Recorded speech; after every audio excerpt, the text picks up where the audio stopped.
Hey there, StarCraft fans! It's Falcon Paladin coming at ya with yet another edition of StarCraft Brood War Remastered.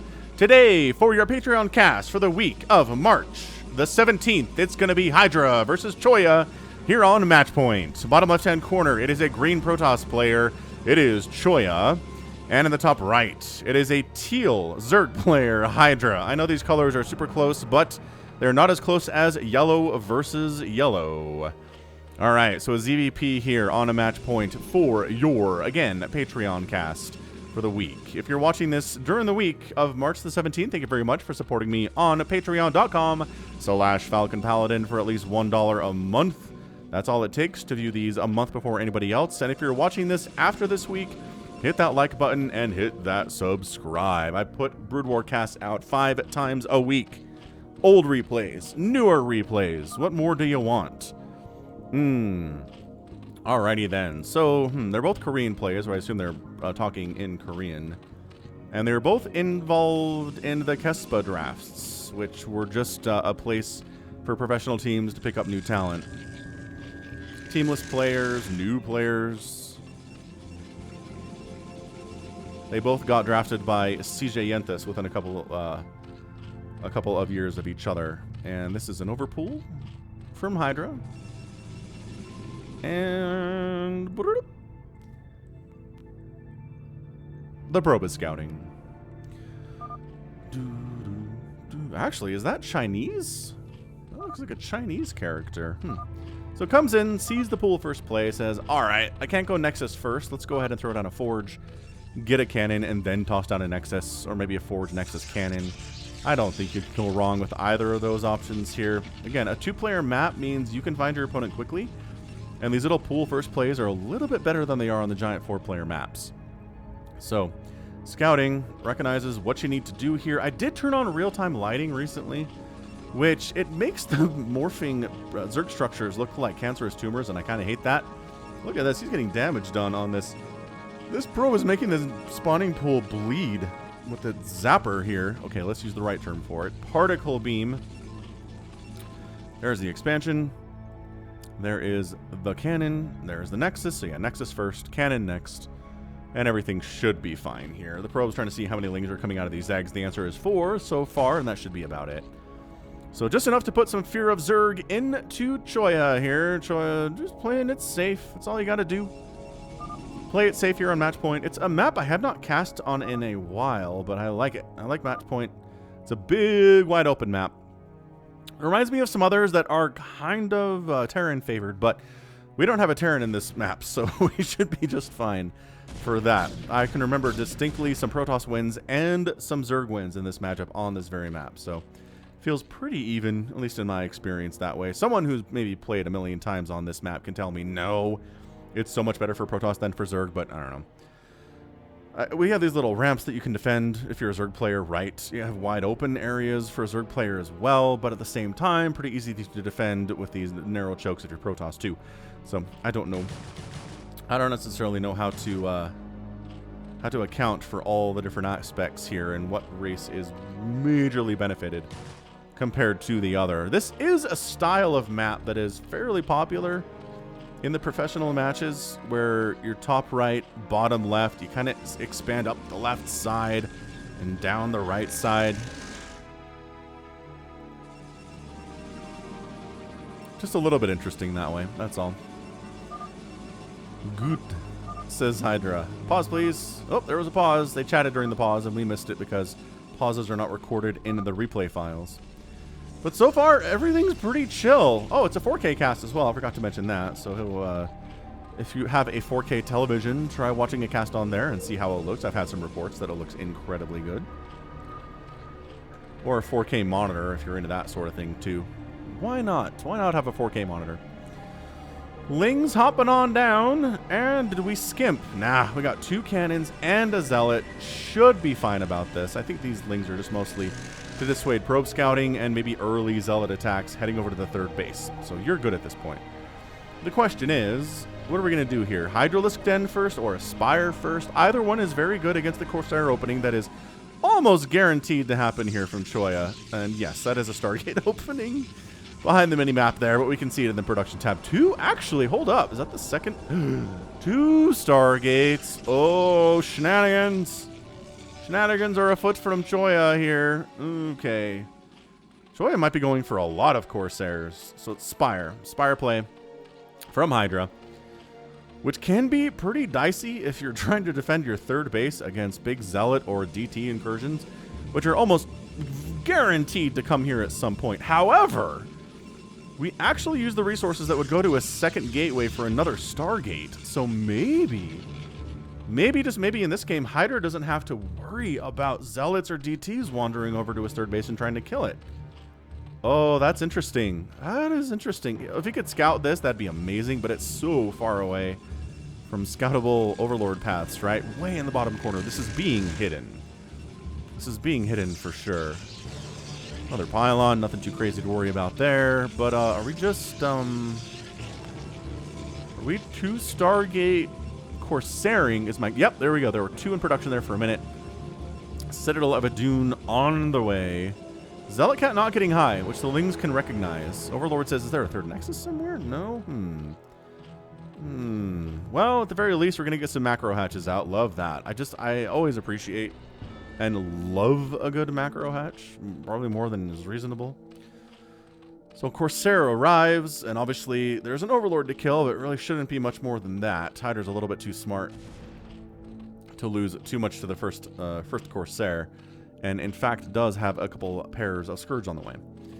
So we're not, yeah, Evolution Chamber here. He's not throwing down Sunkens, right? He's not throwing down creep colonies. He's not over preparing for a big Zealot attack, because I'm not sure there is one. There's one creep colony there, yes. The Corsair's not going to accomplish anything, but we are, again, double pumping Corsairs here, getting +1 air weapons too. So just shoving the Corsair back across the map as far as possible. Being a threat, right, at the very least. Ooh, these guys are going to try to engage. They're going to try to intercept, and they're going to get it. Ho-ho-ho! Great play from Hydra. I like this guy. And Hydra is a player that plays as his race Zerg under the name of a unit from that race, which you'd be surprised how often that's not the case. Hydra has the Falcon Paladin stamp of approval for that very reason. Because he is a Zerg player and his name is Hydra. I'm down with it. Dude, this is a lot of Corsairs. A lot of Corsairs can really make a Zerg player struggle. They can get supply blocked into next week. With all of the Overlords that get murdered by this group. Ooh. I don't know, man. I don't know about this. I worry. I worry about Hydra. But he's doing the right thing. He's making Hydras. He's getting range for said Hydras. And missile attacks. And faster Overlord movement, so they can kind of run away from the Corsairs, but I don't know. Yeah, see, this is an example where the extra lighting really just makes things shinier. The Corsairs are one of those things. The engines are bright. Look at this.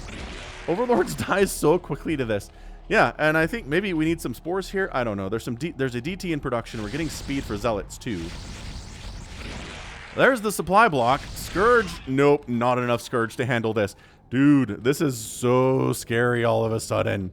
Hydra's like, all right, well, we got to go with the Hydras, and there's probably not any splash damage over here because obviously there's a lot of money put into these Corsairs. Another, killing the Overlords so the defensive DTs can defend would be a huge deal. There's two Overlords with the group here, and I'm not sure there's enough Zealots to do this. I love this response from Hydra. He's like, all right, fine. You spent a lot of money on Corsairs. That means you don't have Storm or Reavers. Let's go. So the DT dies instantly. The Zealots take a little bit longer to kill, but they're not going to survive very long with these +1 Hydras. I'm going to jump on these cannons, kill them extra. Okay, extra Zealots buffering a little bit here too. Buying some time for the cannons to get some free shots off. That's exactly what Zealots are here for. Is buying some time, but suddenly the cannons are gone. Suddenly the Hydra count isn't super high either, though. We've lost some. The Corsairs just eat the Hydra attacks to kill the Overlords so that potentially DTs can be awesome. Man, are there really, how are there so many? There's one gateway. Are there multiple gateways? Ah, yes, there are so many gateways. Never mind. Yeah, that was extraordinarily well done by Choya. He's basically like, you know, The only thing that the Zerg player can't do here is a lot of Hydralisks or a lot of Lings. You know what's really good against that is a bunch of Zealots. And DTs are great too, because especially I killed the Overlords that were providing detection here. So great job. Choya making, I'm going to say, a really nice opening. He lost a couple cannons and a bunch of Zealots, but he's able to whittle down this Hydralisk count a lot. Although a 4th base is now up from Hydra. He's defended well, and he's supply blocked Hydra a couple times here. He's effectively supply blocked now. 69 out of 70 available supply is virtually a supply block, and now it's 70 out of 70. So we're there. Corsair group, only 5 left. I feel like a couple have died here, and we're not replacing their numbers at all. So they're doing what they're doing, and that's all you're getting out of them here. So in the meantime, since the last attack, Storm is done. The question is, do we have any High Templar with enough energy for Storm? And the answer is actually no. We're just making High Templar now, which seems a little bit late. He went for a robotics facility first before he started making High Templar. So this is a lot of Hydralisks. It's a large number. Let's see. You know, the Corsairs are accepting their fate of death in order to try to kill these Overlords, but I think there might just be too many. All right, Hydra wipes out all of the Corsairs. Stuck around a little bit too long there. Okay, way too long there. That was it. So this High Templar has enough energy for one Storm, like literally right now, and there it goes. All right, man. Zealots and High Templar. You're dealing with a lot of Hydras in your PVZs, and you don't know what to do. The answer is Zealots with speed and get Storm, man. The Hydras will melt, especially if they're +1 Zealots. Nom, nom, nom, nom, nom. They lead up these little 0 armor Hydralisks all the livelong day. Lurker aspect is done. Lurkers are coming in. Observatory coming in here too. None too late either from Choya, because there's going to be Lurkers on your front door sooner rather than later. The problem here for Choya is that he's been on the back foot. He's not been able to expand to a 3rd base at all. He's trying to do it now. And Hydra's on 4 total bases. He is up, actually down 96 to 85 total supply, but he should start to get up here at around the 12-minute mark here if he's going to succeed, and he's working on it. He's working on it, making 8 Hydralisks at a time. Oh, he's dropping. Yes! Hydra, doing the good things.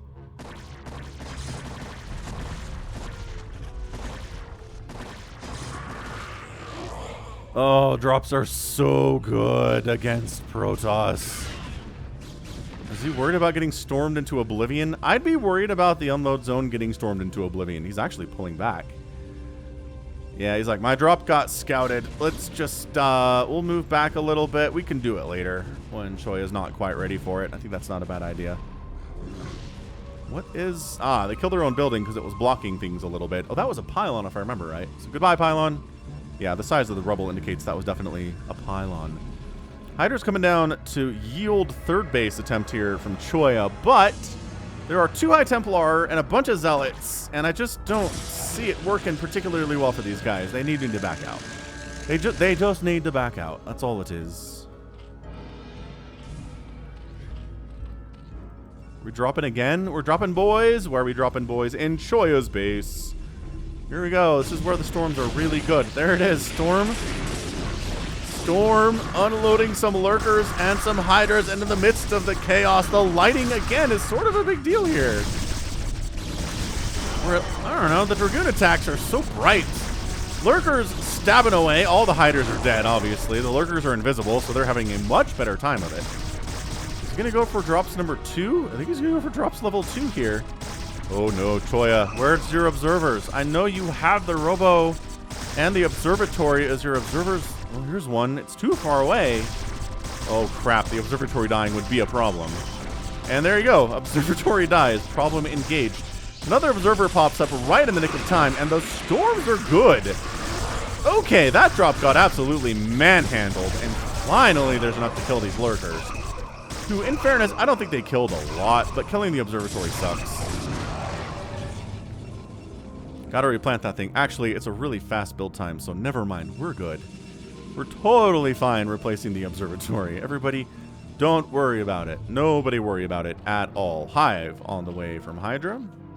Again, cancerous tumor growth here. Just gross. I know that Zerg is never exactly aesthetically pleasing, especially when they're building or growing things. But bleh, it's too white. I don't know. This lurker spread is kind of nuts out of Haya. I don't like it a lot. It's like no more than one storm will hit one unit here.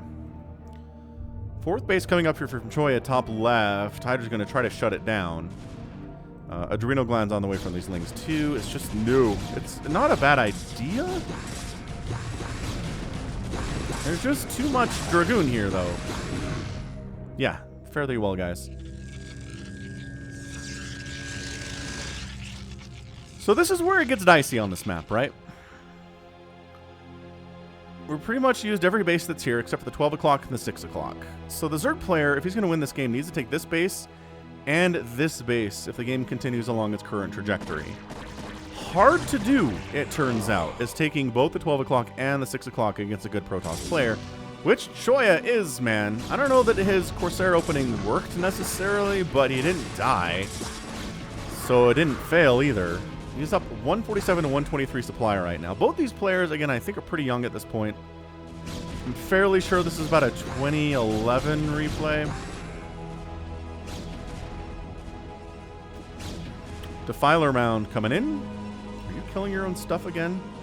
I hate it when I can hear the sound of Protoss and Terran killing their own stuff because the minimap doesn't help me with what's going on. There's no light green on top of the dark green at all. Hydra's trying to hold this 12 o'clock while at the same time doing a big ol' ling drop in here. I like this. I don't know if it's nostalgia or what, but the concept of dropping a ton of cracklings into the middle of an enemy base, it dates back to, I want to say, at least 1999. One of the friends that I used to play Brood War with back in the day at LAN parties just loved to do this, especially in team games. Like, you wouldn't hear anything from him for a while, and then like 8 overlords would show up just full of lings with adrenal glands, and then your stuff would die. Good storm on the ramp here. This attack from Choya working pretty well. Coming down to the bottom right. Got some lurker spines trying to save the day, but the Dragoon count is high enough. That's not going to do it for sure. Scourge looking for that. Oh, looking for the observers. No! Good job keeping the observers down here to the south. Oh, one of them did go down anyway. But one is all you... Actually, 2 is all you need. The storms are so good here. The storms are beautiful here. Spore actually chasing away the observer. Love that spore placement. Bunch of Hydras and lings and lurkers coming from the backside. Actually, there aren't any Zerglings here at all, so never you mind. Never you mind me. And it looks like Hydra's going to be able to clear this attack out. Oh, observer dies. Another observer dies. Lurkers are suddenly worth their weight in gold here. Although getting up this ramp might prove a little difficult. Lurkers burrowing at the bottom of the ramp instead. God, the storm on the ramp is so incredible. 12 kills on that High Templar. 11 kills on that High Templar.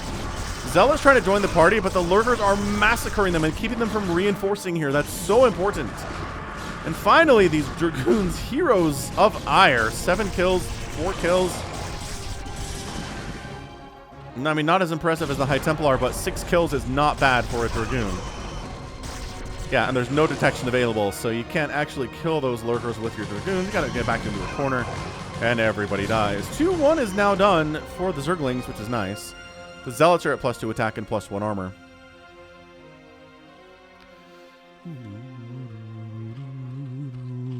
Plague on the way here.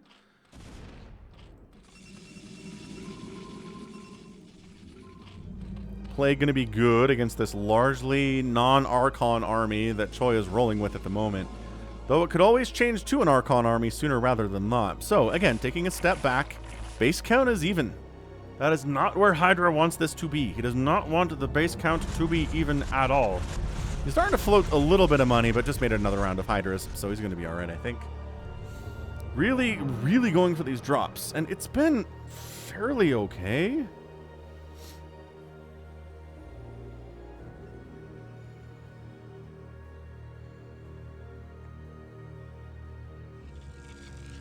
And here we go. Let the unload commence. Let the storms commence while we're at it. Yeah. Big storms killing a lot of the lings and one of the lurkers there. Lings going a little bit nuts. Zealots coming in to just do crowd control with these guys. Do we not have detection here? Oh my gosh, there's no detection here. We have enough storm, it doesn't really matter, though. Yeah, I don't... Hydra, I like the drops plays, I really do, but at the same time, they need to do more damage. They just haven't done enough damage yet, right? They haven't killed production facilities. They killed unobservatory once. Ultralisk Cavern coming in. Do I feel good about an Ultralisk Cavern in this situation? I guess. Is this a feint? This is a fake drop. I kind of love this. It's like, hey, I'm dropping on your main base again. You better pull your whole army back and not defend this top left base. Is he buying? He's not buying this at all. Ah, this should have been a real drop. Choya's not buying the fake drop in the littlest bit. Oh, maybe he knew he had a round of Dragoons coming out and he was going to deal with it that way. The Dark Swarm is here. We get our first Dark Swarm play. It doesn't go super well because there's way too many Zealots, and Choya handles it like a boss. Wow. Looks like Choya trying to take this 12 o'clock spot, and it looks like maybe Hydra could go over the 6 o'clock spot. I don't know. I don't have any answers for you here.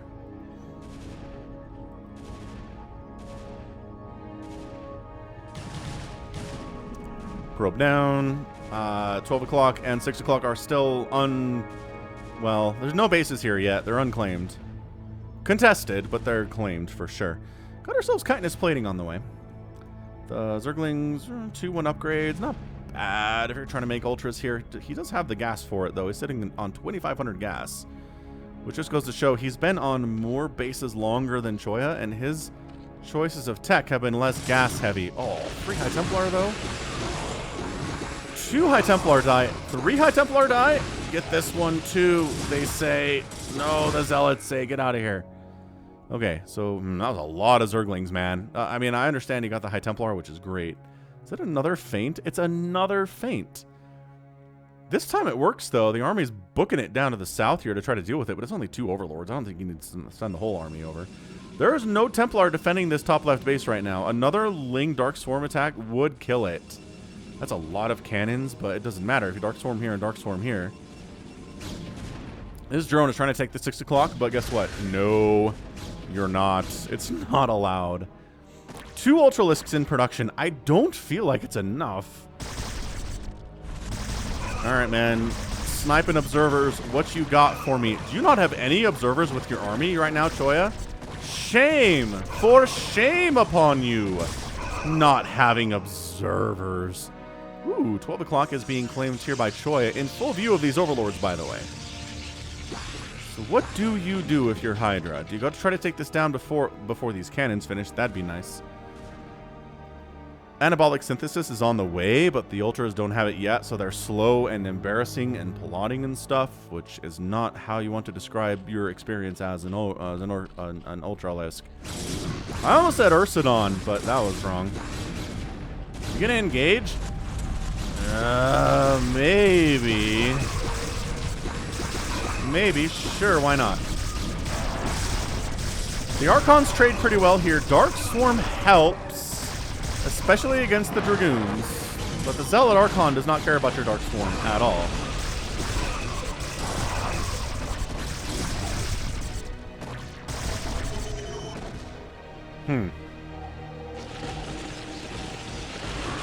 Oh, the Storm on the hold position Ultras is such a good move.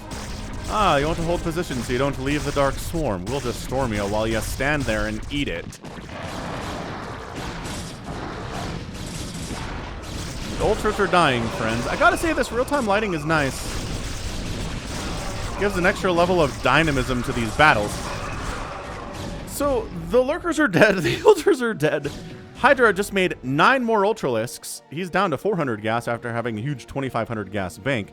If Choya can hang on to this 12 o'clock, and Hydra never even manages to take his own 5th, that's it. That's your ball game. I don't care what your tech is. You're toast. Why is he sending drones down here? He doesn't have a hatch yet. So the Ultras are present. They do have +2 attack and +6 armor. 3 more Ultras. Do we believe in the power of the Ultralisk versus this composition? I think maybe we do. I think maybe we do. Alright, Ling Ultra, pretty awesome against Dragoons, especially the Archons. Having a hard time with it. Zerglings are chasing through storms on a Plague Ooh gets tossed down as well. First Plague Ooh of the day that I've seen. But just kiting away is pretty much enough to stay alive here from Choya. 3 Ultralisks are on a spirit journey. I don't think they were supposed to go that way.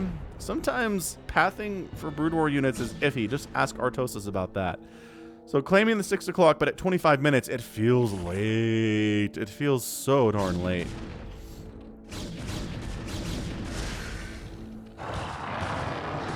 Alright, the Lings and the Ultras. Chomp, chomp, chomp, chomp, chomp, chomp. Chomp, chomp, chomp, chomp, chomp, chomp, chomp.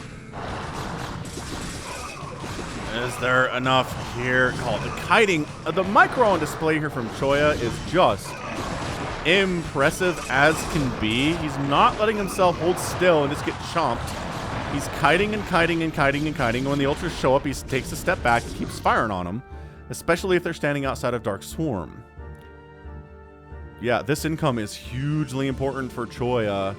6 o'clock here from Hydra is a thing now, but God, he's at 37 drones.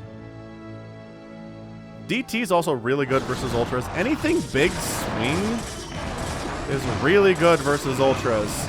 And Archons are big swing. Dark Templar are big swing. Storms are big swing. Where's the DT? He's in there. And again, you can't hide in the Dark Swarm forever, friend. Swamp. Swamp. Swamp. Dead. Lings coming for the top side, though. Surprise ambush! It's a bunch of Zerglings. Again, kiting from the Zerglings helps, and then using your Storm on the Zerglings is so good. Man, Choya knows what's up, doesn't he? I gotta say, he knows what's up. It's 112 to 80 total supply. This base being alive is massively important for Hydra. Okay, hold on. A Ling attack. Was it a drop? I don't know, but the 12 o'clock base just got wrecked. That's massive. That's so good for Hydra. In the meantime, Choya's like, well, if I kill the 6 o'clock, I can win this game, but he doesn't send enough to do it. Suddenly, these are some free Dragoons and maybe even a free High Templar. The Dark Templar is not interested in helping their buddy out here, and the High Templar does get sniped. Probes are transferring back into the war zone. The base is being rebuilt. It was just some Zerglings that did focus down the Nexus, which is a great move. This is turning into quite a match, I gotta say. It's 124 to 90 supply, though, and at 27 minutes, if these are your numbers as a Zerg player, you're gonna have a bad time. But if you can drop a lot of the production... he's abandoning his 6 o'clock to go for a massive Ling Ultra drop on the main base of Choya. It's a bold move, Cotton. Let's see if it pays off for him. Because this is happening to your 6 o'clock, and I don't know that you have enough army outside of the main base to stop it from dying. All the tech structures of Choya are in a lot of trouble. Zerglings are flowing like water over here and getting stormed into oblivion. I was going to say like water, but that doesn't make any sense. Take down the pylon. Oh, there's just not enough. There's just not enough Zerg here, I don't think. Good positioning on the Zealots. Dang, Choya. What a solid Zerg player you are. So the 6 o'clock base dies. 12 o'clock base is back.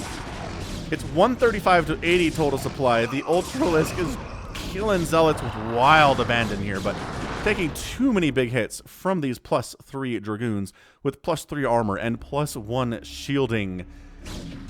It's 20 Lings in production. If Hydra pulls this out, it's gonna be a bit of a miracle. He's down big time. Replacing his Citadel of Adun here is Choya. He wants the Templar Archives back, would be my guess.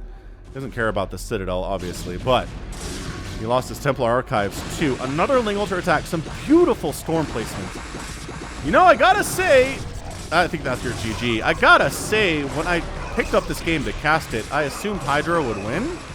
Just because that's the name that's better. He's the more accomplished player, and Choya wins the game in 29 minutes and 38 seconds. What did I tell you? I could smell the GG, and there it is.